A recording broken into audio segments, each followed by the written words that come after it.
Hello my dear students, welcome to your master chem channel. कैसे हैं प्यारे बच्चों? Very good. तो आज मैं Amla Shankar Yadav master chem channel की तरफ से इलेक्ट्रोकेमिस्ट्री चैप्टर से IIT, JEE and NEET foundation के बच्चों के लिए वीडियो लेकर आए हैं। प्यारे बच्चों, आज के डिस्कशन हमारा पर्टिकुलर डिस्कशन ये होगा कि effect of temperature and concentration on the electrode potential on the EMF, on the value of the EMF।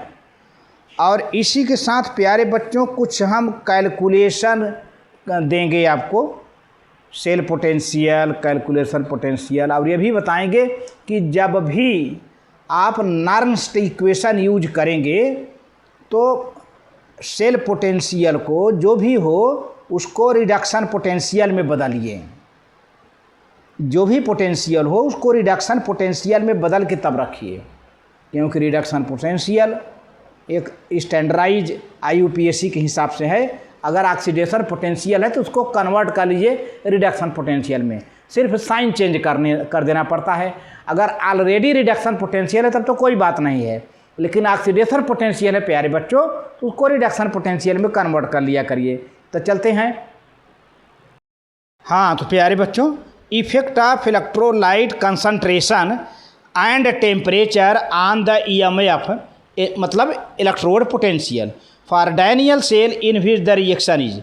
Daniel cell का प्यारे बच्चों रिएक्शन दिया गया है, ये इधर रिएक्टेंट है, इधर प्रोडक्ट है, ठीक है ना। अब नर्स इक्वेशन में देखिए, EMF या electrode potential E equal to E0 minus 0.0591 log n log 0.0591 upon n into log concentration of product upon concentration of reactant, है ना। तो आपने लिख लिया ये प्रोडक्ट क्या है, concentration of zinc into concentration of copper upon concentration of zinc into concentration of copper ion.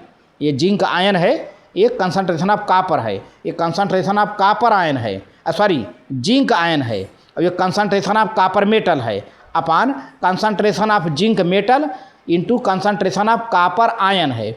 तो प्यारे बच्चों, मेटल का कंसंट्रेशन हमेशा एक होता है, मेटल का कंसंट्रेशन, प्योर वाटर का कंसंट्रेशन हमेशा एक होता है। तो देखिए ये solid, concentration of solid metal is 1। देखिए concentration of zinc metal, concentration of copper metal equal to 1।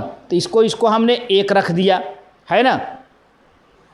तो अब क्या बचा आपके पास, सीधे सीधे ये होगा EMF यानी cell potential equal to E0 standard electrode potential minus 0.0591 upon n log concentration of zinc ion reactant zinc ion upon concentration of copper ion at 298 kelvin temperature पर है ये, ठीक है।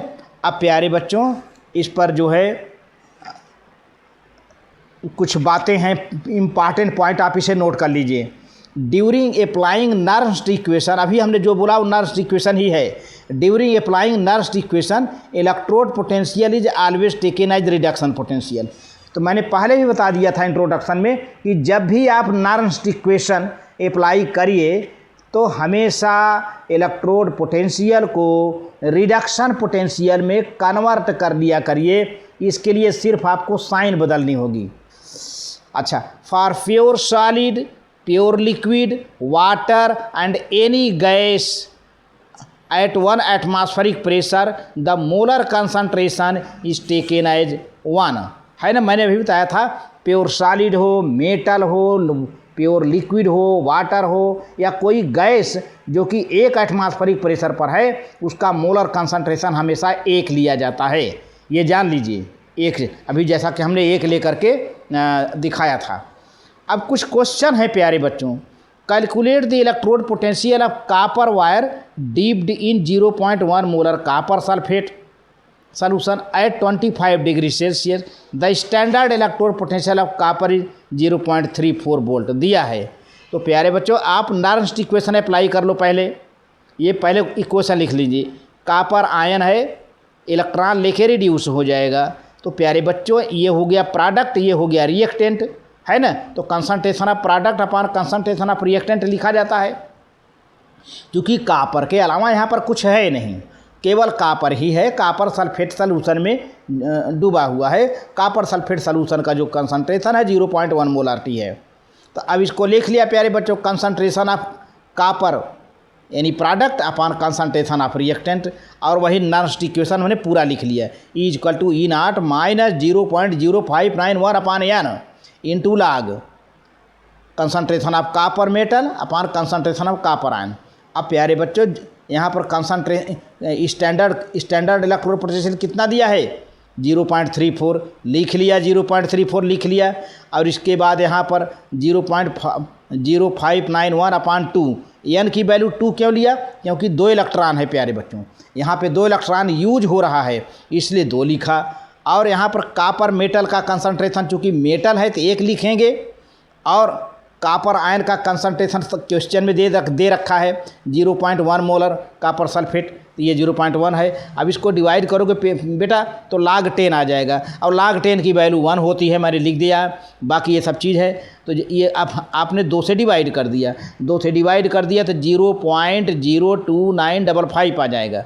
अब 1 से ये log 10 की वैल्यू 1 हो जाएगा, तो आप पूरा मल्टीप्लाई करोगे इतना आ जाएगा। अब इतने में से ये वैल्यू घटा देंगे, सब्ट्रैक्ट कर देंगे तो 0.31045 वोल्ट आ जाएगा। ये आंसर हुआ प्यारे बच्चों। अगला क्वेश्चन देखिए, जिंक के लिए है। Zinc rod is dipped in 0.1 molar solution of zinc sulphate. आप समझ रहे होंगे। The salt is 95% dissociated.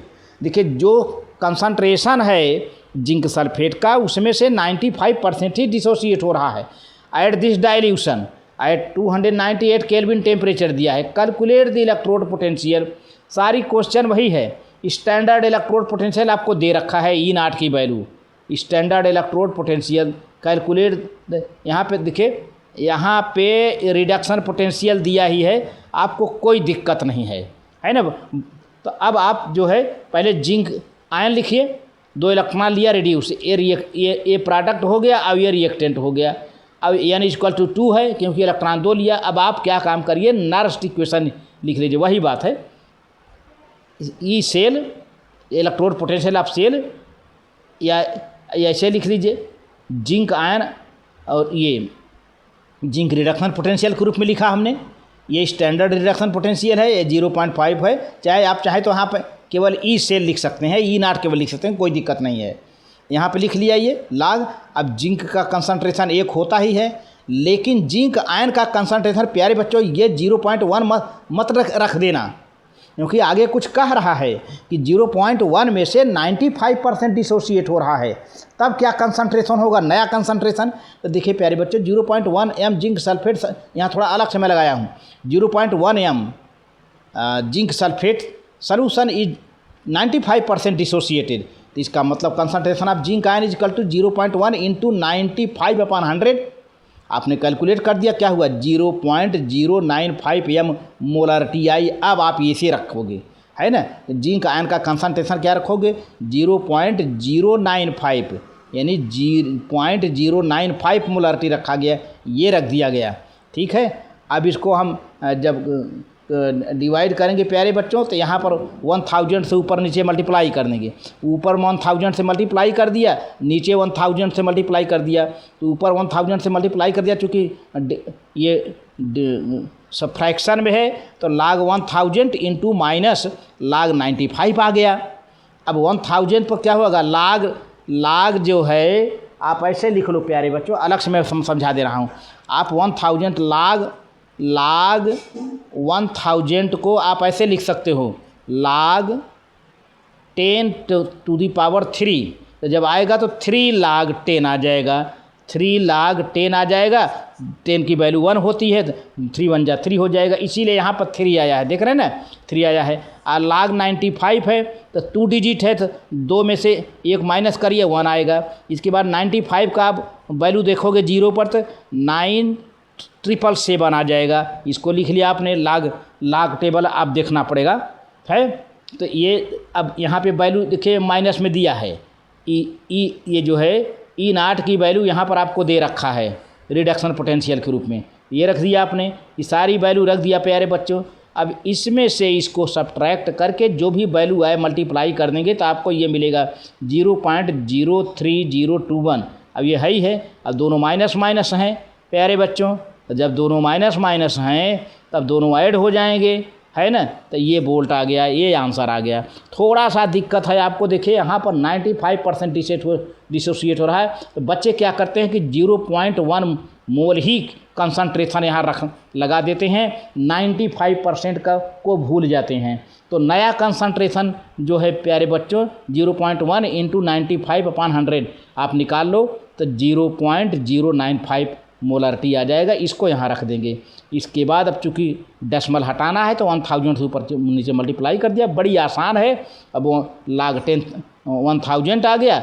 अब 1000 को आप ऐसे लिख सकते हैं log 10⁻3। अब इसके बाद और आगे जाएंगे 3 log 10 आ जाएगा, log 10 की वैल्यू 1, 3 1 जा 3 हो जाएगा यहाँ पर, आ गया।